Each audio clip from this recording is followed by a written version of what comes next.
Inilah kenapa Pak Presiden harus 2 periode. Karena begini, pengupas bawang aja 700.000 per kilogram. Bayangin kalau sehari bisa kupas 10 kilo, hasilnya 7 juta satu hari. Jadi kesejahteraan rakyat hanya dengan mengupas bawang aja sudah jelas, udah kelihatan gitu. Jadi besok-besok calon mertua nih atau teman-teman yang punya anak cewek, kalau ada orang datang ke rumah macarin anaknya, apa itu profesi dokter, apa itu polisi, apa itu tentara, nggak main.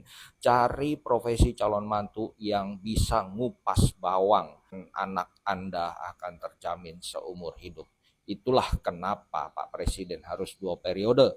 Biar nggak ada keracunan lagi, jadi setiap MBG yang akan dibagikan ke siswa harus dicicipi dulu sama gurunya. Nah ini dia, bukannya racunnya yang dihilangin, tapi harus dicicipi dulu. Jadi paling nggak sebelum siswanya keracunan, nanti gurunya yang nyicipin itu keracunan duluan gitu.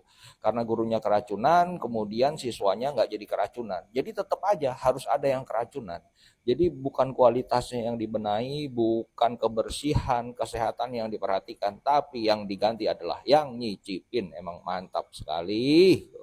Ada aja gebrakannya. Merdeka! Kira-kira beginilah prestasi dan kinerja hampir semua lembaga di negeri ini. Hampir semua lembaga di negeri ini. Seperti apa? Seperti ini. Presiden Prabowo tambah anggaran riset BRIN jadi 12 triliun tahun 2026 ini. Dan mereka menghasilkan apa? Inovasi apa yang dihasilkan oleh BRIN tahun ini? Pembuatan keripik, genteng yang bisa diinjak, dan tabung air. Keren kan? Merdeka! Presiden kita, pemerintah kita sangat getol memuji-muji diri, memuji-muji kabinetnya, dan membangga-banggakan pencapaiannya. Klaim sana, klaim kesini. Mengklaim telah membangun ribuan jembatan, mengklaim telah membangun ribuan sekolah yang rusak, klaim membangun swasembada, klaim telah membangun kompleks dengan ribuan omset, klaim telah melakukan kebaikan-kebaikan, klaim telah bangun siang. Tapi semuanya itu kelihatannya hanya halu, puji diri, karena faktanya di lapangan kesulitan untuk mencari pekerjaan, PHK di mana-mana,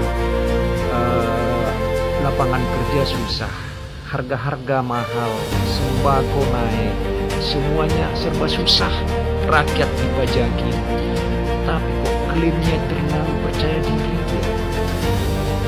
Mereka tidak lihat di akar rumputnya sebenarnya, fakta yang sebenarnya begitu. Anjir persilap nyolat ya. Saudara-saudara, saya udah dipelototin oleh ajudan saya, berdiri di depan saya dengan mata yang melotot. Dulu beliau ini ajudannya Pak Jokowi, tapi Pak Jokowi entah punya apa niat baik terhadap saya, ajudannya dikasih ke saya. Guys, kalian mau lihat jembatan yang diresmikan sama Bapak Prabowo nggak guys? Ternyata ada loh guys. Mau lihat nggak? Yuk kita lihat guys jembatannya. Wow, pokoknya luar biasa guys. Ya ampun, itu jembatan yang diresmikan, astaga, pakai acara apa namanya itu, syukuran segala itu ya, atau peresmian atau pengguntingan pita gitu. Ya ampun, berapa meter guys? Ada yang bisa hitung tuh kira-kira berapa meter panjangnya, lebarnya berapa meter guys? Ya ampun, lebih bagus jembatan Perum sebelah mau nyebrang tuh yang dibangun cuma-cuma untuk tetangga biar bisa motong jalan guys. Ya ampun, itu satu ya dari 3.395. Ada satu lagi guys, nih dia guys. Tuh nih, lihat tuh. Tuh, udah ketemu ya, yang lainnya belum. Kita cari tahu lagi guys. Ada yang tahu nggak yang 3.393 lagi? Ada yang tahu di mana guys titik-titiknya? Yuk kita cari tahu guys. Kalau ada yang tahu coba ya guys, komen di sini guys. Setelah viral video tukang cukur yang diintimidasi oknum dari pihak kecamatan setempat yang memaksa memasang bendera dan mempertanyakan kenapa tidak memasang bendera gitu kan ya. Sekarang muncul lagi ya kan video viral yang mengklarifikasi bahwasanya yang katanya ya kan oknum tersebut kan suruhan dari Bu Camat, padahal di video itu jelas ya kan itu perintah Bu Camat. Sekarang ini guys, kenapa masyarakat tidak mau memasang bendera dan berkurang minat memasang bendera itu? Karena apa?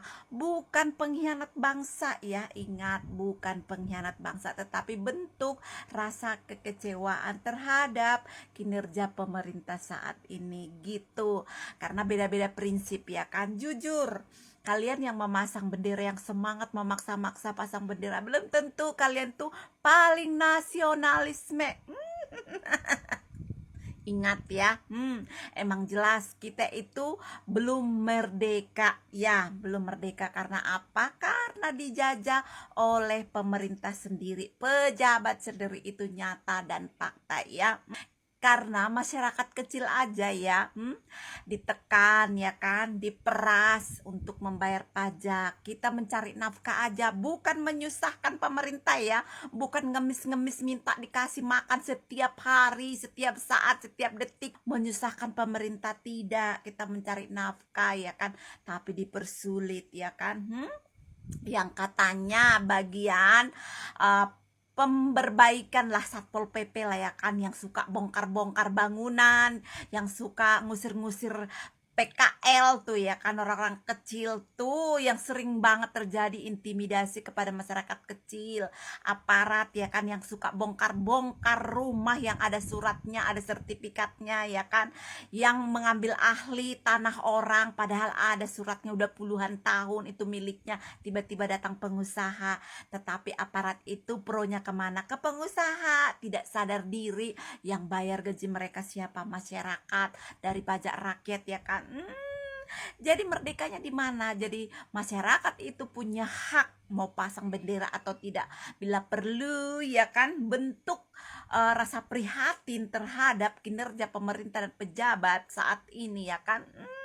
Di era Bapak yang terhormat Bapak Prabowo, kita pasang tiang bendera setengah tiang karena bentuk rasa sedih, rasa kecewa kita terhadap pemerintah. Itu harusnya seperti itu gitu, biar tahu kalian ya kan betapa kecewanya masyarakat di negeri ini akibat perbuatan kalian yang korupsi di mana-mana ya kan.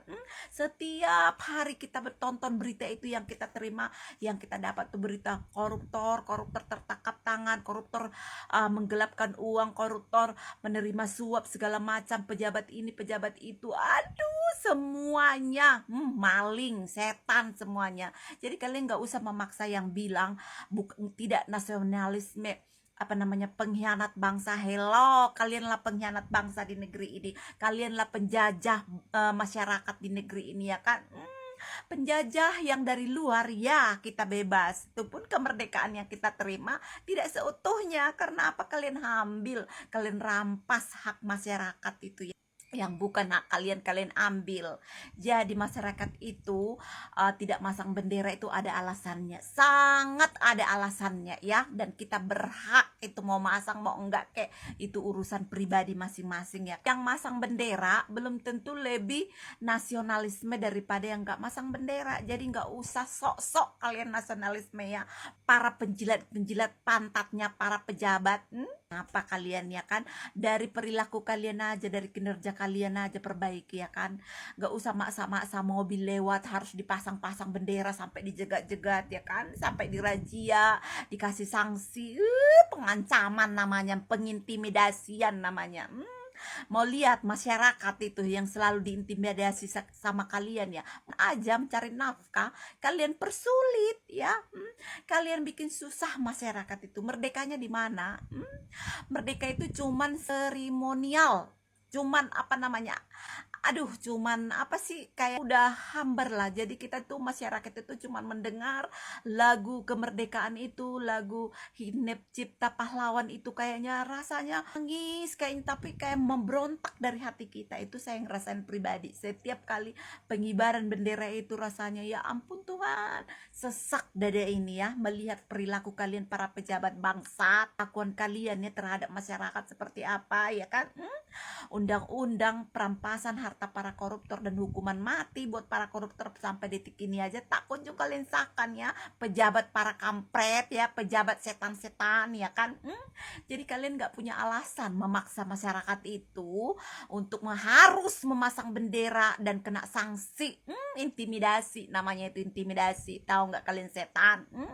Dari hati kita ini bentuk kekecewaan kita ya kan, daripada kita mengkhianati apa namanya, rasa pura-pura ikut nasionalisme, padahal hati kita itu menolak rasa itu. Kita itu belum merdeka, mendingan gak usah pasang bendera, tetapi kita membawa dalam doa kita bahwasanya para pejuang pahlawan yang telah gugur di medan perang ya kan, betapa besar jasa mereka daripada kalian para pejabat bangsat. Jadi sadar, kalian sadar kenapa rakyat Indonesia, masyarakat cenderung lebih banyak 80% malas masang bendera. Kenapa? Perilaku dari para pejabat dan kinerja pemerintah yang tidak pro rakyat. Paham kalian kampret-kampret?